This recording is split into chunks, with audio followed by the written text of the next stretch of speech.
Okay, so yeah, let's continue our discussion and to find those implications in McGuire and Sliling 1983.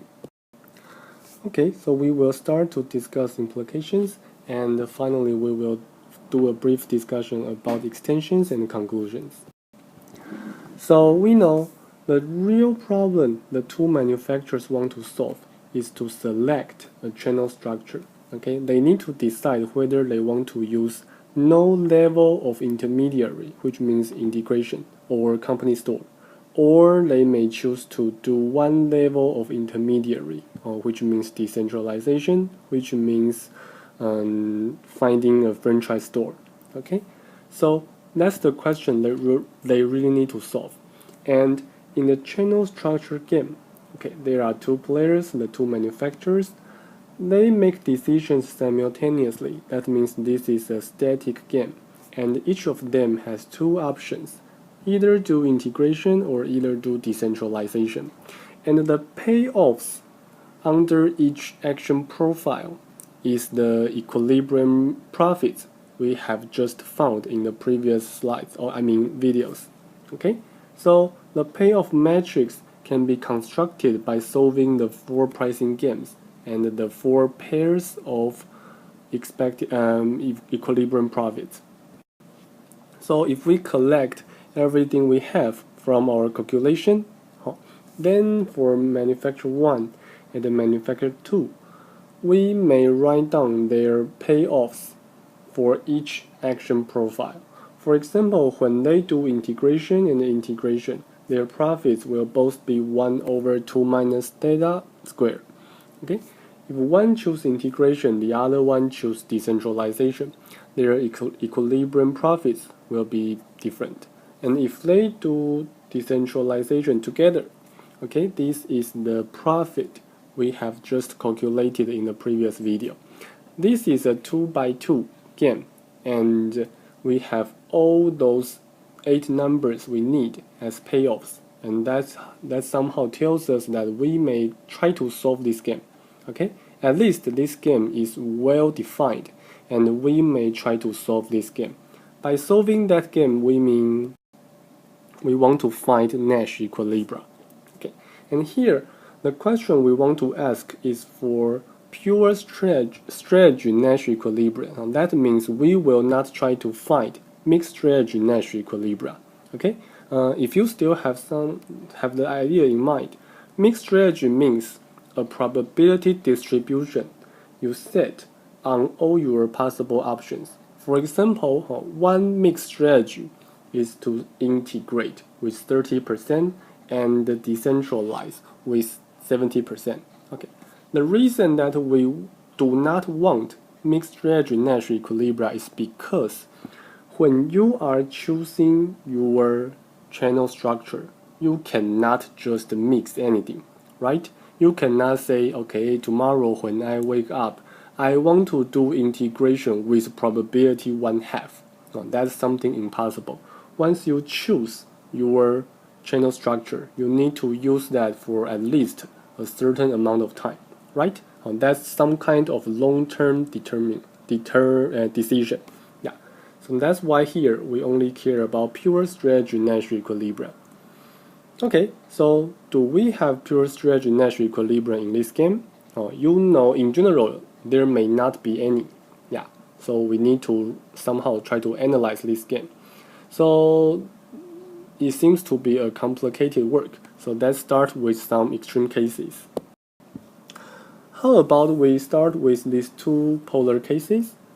First, let's set theta to be 0. And you know that means the two products are not substitutable, and that means each of these manufacturers are facing a no competition world, and somehow you should expect we will see integration and integration, because that should be something we have found in the channel pricing problem. Okay, so we plug in theta to be 0 to the original 8 numbers, and that's how we get, for example, integrated and integrated get 1/4, and the decentralization get 1/8. Okay, after some arithmetics, you will see that the unique Nash equilibrium in this game is integration. In this case, no one has the incentive to deviate to decentralization. For example, if I do that, if I manufacture 2 and I do that, I will just lose some money. Yeah, so that's why I don't want to do that. Okay, so when theta is 0, nothing is special. How about the case when theta is 1? Okay, again, we plug in numbers into the formulas and we get something like this. Now, how about equilibrium? So we first see that II is again an equilibrium. Okay, because again, in this case, if I am, for example, manufacture 2, I do not want to move to decentralization because I will lose 1/4 as my profit. Okay, so II is an equilibrium, but at the same time, DD is also an equilibrium, a pure strategy Nash equilibrium, because when they are both playing DD, they will have no incentive to change to integration. Okay, so in this game, in this theta equals 1 game, there are 2 equilibrium, 2 Nash, pure strategy Nash equilibrium. So if you think about this for a while, DD is an equilibrium when theta is 1. That means it's possible for we to see decentralization. It's possible for we to see the manufacturers delegate to independent retailers. It's possible for those manufacturers to give away the control to the retailers. So that means decentralization may be better than integration. Okay, that's something that can make us surprised, right? And moreover, theta is 1 is just one case, but we can tell you that as long as your theta is large enough or close to 1 enough, your DD must be an equilibrium. That's because all the functions here are continuous, right? So when theta is very, very close to 1, things should not change. I mean, the order of payoffs should not change. So as long as theta is close enough to 1, you should always see DD as an equilibrium. So given this insight, we always want to analyze polar cases before we do a complete analysis, because the results from polar cases give us some directions or hints to tell us which is the next step. And now it's time to do the complete analysis. So we follow the way the paper does, and to draw the 4 curves for the profits. Okay, here pi II, this curve is the profit, the manufacturer's profit under integration. Okay, pi DD, this one, is the profit, the manufacturer's profit under decentralization. So you can see if you compare pi DD and pi II, at the beginning when theta is small, pi II is larger. But when theta is higher than a certain threshold, pi DD will become larger. Okay? That means if you only have II and DD 2 possibilities, then after when theta is high enough, DD will be better than II. Decentralization is better than integration. The other 2 curves are measuring the mix structure. So pi ID, this curve. Pi ID is the integrated channel's profit under the mix structure. Okay. On the other hand, pi DI, pi DI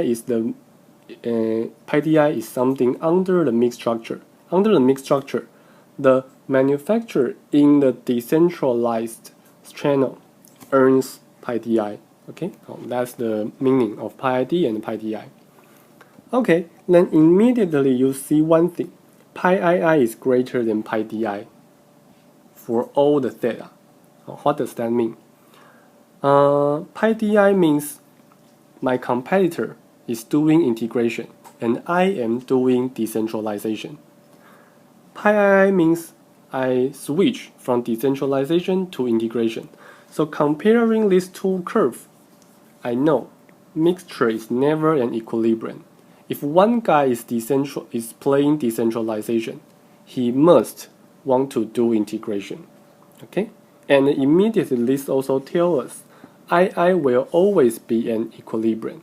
Okay? Because if these two guys are playing integration, no one has the incentive to unilaterally become decentralization. Okay? So mixture, never an equilibrium. II, always an equilibrium. If theta is less than this point here, doing numerical calculation, we can show is 0.931. If theta is lower than this number, we can see that pi ID will be greater than pi dd here. Okay, that means dd is not an equilibrium. If the two guys are playing decentralization, it will be better for me to change to integration. Okay, so as long as theta is smaller than 0.93, we know II is the only equilibrium. However, if theta is so high, is higher than 0.93, then pi dd will dominate pi id. In that case, dd will become another equilibrium. Okay, if the two guys are currently playing mixed structure, if the other one is doing decentralization, I will have my incentive to become decentralized. Okay, so that's the concept. So that means below this line, II is the only equilibrium, but above this line, dd is also a possible outcome. The last thing we want to say is that actually pi dd is greater than pi ii if theta is above 0.708. Okay, this tells us one thing. Suppose theta is, for example, 0.8. Actually, dd is better than ii. Okay, but what's interesting here is that when theta is 0.8, ii is the only equilibrium. So that means these two guys, with no cooperation, with no communication, they independently choose the system's suboptimal actions. Okay? These guys are playing a prisoner's dilemma. They know if they can together play dd, they're going to be better off. However, because this is a decentralized system, they cannot do that.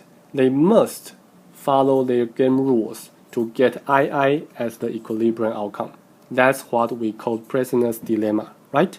They cannot get the system optimal outcome when theta is moderately between 0.7 and 0.93. Okay, so that's the result of complete analysis. So as a summary, even though the retailer is not stronger than the manufacturer in doing the sales business, we see that a manufacturer may still want to do decentralization, and this happens when theta is high. Okay, that means when the products are similar to each other or when the competition is intense. This is something we found in analysis. Okay, so far all the conclusions here are some mathematical conclusions. We do math and then we get these conclusions. Now we want to ask whether this is reasonable, whether this makes sense, whether this fit our economic or business intuition. If yes, then these results are valuable. If no, there must be something wrong with our models. Okay, so we need to ask, what's the incentive for a manufacturer to do decentralization? In this case, there must be some reason for the manufacturer to do that. The paper provides the following answer or the following intuition. Manufacturers in a monopoly, that means competition, will be better off if they can hide themselves from this environment by finding some guys to between themselves and the ultimate retail market. What does that mean? If the competition is very intense, then in that case, I should not make myself into the competition. Instead, I should find someone to fight for me. I should hide behind the retailer. Let the retailer to do the competition. Let the retailer to fight with the other channel directly. What I should do is to hide myself and engage in the competition only indirectly. Okay? When the competition is not intense, the benefit for hiding myself is not high enough, and I would better to control everything. I would better to do integration. But if the competition is very, very intense, then I need to get the benefit from hiding myself and finding some other guys to be the one, to be the fighter. Okay? And that's why when competition is intense, I would like to hide. So that's one way to explain the results. Okay? When the situation is bad, you prefer to hide. And now I'm going to give you another explanation from the perspective of efficiency or system efficiency. Our conclusion would be that decentralization can be more efficient. So let's see why this counterintuitive result can be true. First, consider the following thing. We say the manufacturers are better off by doing pure decentralization. If we switch from integration to pure decentralization, that means someone, the retailer, will come in and share the pie with me, right? If I do integration, there are only two players. When I do decentralization, there will be 4 players, and that 2 retailers must earn something, right? So I know for sure, pure decentralization must be more efficient, must generate a larger pie, so that even though there are more people eating the pie, I can still have a larger share. So why is the case? How come DD can be more efficient? How come DD can outperform II? So remind yourself that if they do II, if they do pure integration, these 2 guys will play the Bertrand game, and consequently, we know the equilibrium prices are too low. Okay, price competition. They will have the incentive to make the price lower than the efficient level. That's something that definitely will happen. If now they change to DD, okay, if now each manufacturer adds 1 additional layer into the channel, we know the price will go up. How do we know this? Recall what you have found in the channel pricing game. Okay, channel pricing game, double marginalization, tells you that because both players want to earn some money, both of them will make markup. Okay, and that's why 1 additional layer will definitely make your price go up. If you view the 2 games, or Bertrand game or the channel pricing game individually, each one is bad.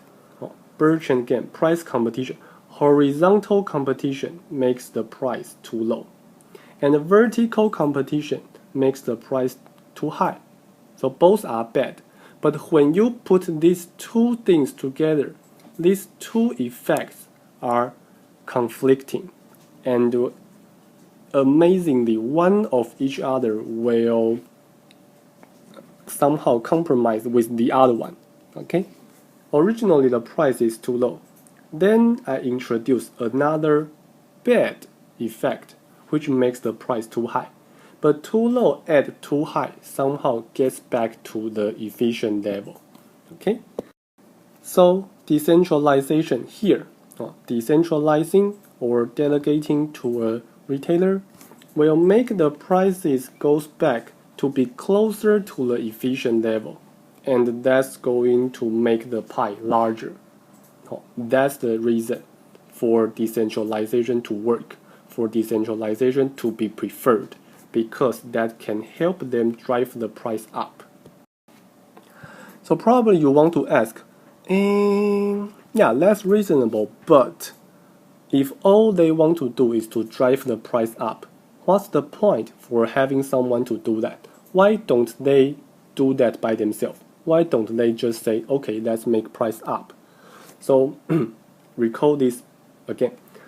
Under pure integration, they play Bertrand game. They know the prices are too low, and they are trapped in the prisoner's dilemma. Okay, we say they are trapped because they know everything. They know together raising the prices will be a win-win situation. They really know that, but they cannot do that. Okay, or we say even though before tomorrow, this night, they sit down together and say to each other, promise to each other to raise the price tomorrow. Tomorrow, no one will do that. No one will believe the other one will really raise the price, because currently they are at the Nash equilibrium. Okay? If there is no credible proof that the other one will increase the price, I will not increase my price. Or we say the promise is non-credible. That's why they are in the prisoner's dilemma. Okay? That's why in a Bertrand game the price is too low. So they must somehow show that, hi, come on, see here, I am forced to raise the price. My channel, my profit is really under some situation that the price must go up. And having one additional layer provides such credibility they need. Okay? I can insert one level into my channel, and that's going to provide a hint or a signal or a proof to the other channel that we will definitely increase the price, because we are forced to do that, because we want to make money. Okay? So this goes back to our original reason to discuss, to have these two lectures. These lectures in these 2 weeks. We are discussing about incentive issues in a decentralized system. Okay?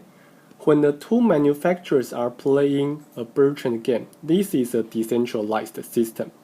I want to together drive up our prices, but we cannot do that because promises are not credible. So I need to find a way to provide incentives to my competitor for him to raise its price. And the way I do that is to make a credible promise that I will raise my price. And the way of credibly promise is to insert one layer. Okay? So why do I want to insert one layer? It's because I want to credibly promise or to give incentives to my competitor so that together we will raise our prices. Okay? So everything is about incentives. I want to insert one layer because I want to give incentive to my competitors. Okay? So lastly, now you may feel everything is convincing, but one thing may be wrong. Why integration can fail? How come integration can be worse than decentralization? You probably remember last time, I told you that integration is always optimal. Actually, the correct statement is the following. Complete integration is always optimal. In this game, if the four firms or if the two manufacturers, they can horizontally integrate. If the two manufacturers can sit down together, set prices, the system will be optimal. The system will be efficient. That's something you can imagine if there is only one decision maker. However, if complete integration is impossible, because the manufacturers cannot integrate each other, if complete integration is impossible, then partial integration may not be the best thing to do. Partial integration may be worse than no integration or decentralization. So, because if you can control everything, that's good. But if you cannot, probably it's better to control nothing. And what we observed in this McGuire and sliding setting is just one example of the so-called principle of the second best. The statement is the following: if you can control everything, do it, and you can get first best. This is always system efficient, system optimal. But if you cannot control everything, it may be better to control nothing. Okay? In this game, because you cannot integrate everyone, so it may be better to integrate no one. Integrating one guy may give you a worse result. That's possible. Okay? Actually, there are many other different situations for us to see principle of the second best. This is just one example. In game theory, there are other examples. In this course, you will see other examples. And even in your daily life, you will see many examples. When you cannot control everything, you may want to control nothing. Okay? And it's not because controlling something incurs some cost. It's because controlling nothing is more beneficial. Okay, I should probably stop here. So let's very quickly go over the extensions and conclusions. Extensions are something outside the base model. The paper typically provides you a basic model and the main results in the analysis and implication parts. And afterwards, he needs to do something to tell you that indeed the results are not restrictive. The results do not depend on our model assumption. I need to tell you that my model can be extended and my results do not change. So for example, suppose manufacturer may extract all the channel profit through some channel coordinating contracts. Okay, let's assume a manufacturer does not want to maximize its own profit. Let's assume the manufacturer wants to maximize channel profit. Okay, the manufacturer may want to do so because he can use, for example, return contracts or whatever contracts to get profit from the retailer side. In this case, we see again DD is possible, and actually DD is more possible. Okay, you probably want to ask yourself why, when a manufacturer cares about channel profits, it's more likely for him to do decentralization. Now think about that, and we will discuss this in class.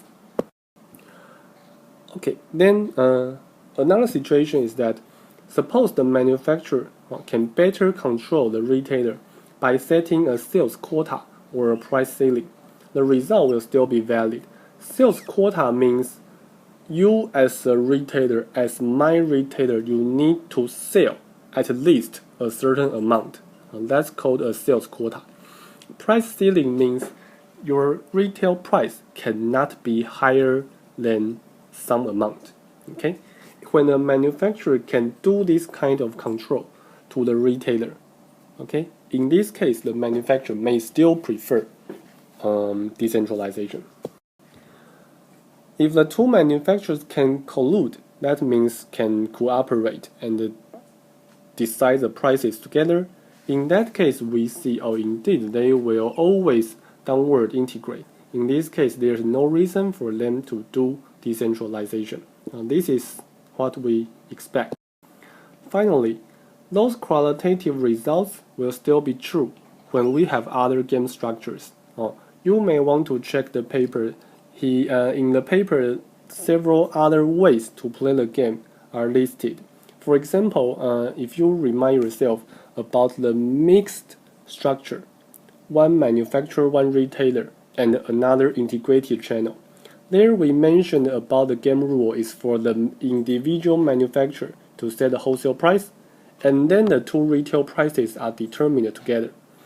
Another way to play the game is for the two manufacturers to set one wholesale price and one retail prices, and then the last retailer sets the retail price. Okay? The game sequence may become different, but at least for all those game structures listed in the paper, the result is still true. So finally, conclusions. There is a reason provided to the readers to the paper that a manufacturer may want to delegate to a retailer. The manufacturer, the brand owner may want to have more layers of individuals, more layers of intermediary in a distribution channel. And the reason is because I want to have additional layer to drive the price up, and I need to do that, or the benefit of doing that is high enough when the competition is intense. Finally, it's about the principle of the second best. If you cannot control everything, probably you want to control nothing. If you cannot integrate the whole industry, then integrating your own channel may not be the best thing to do. Okay, that's all. Thank you.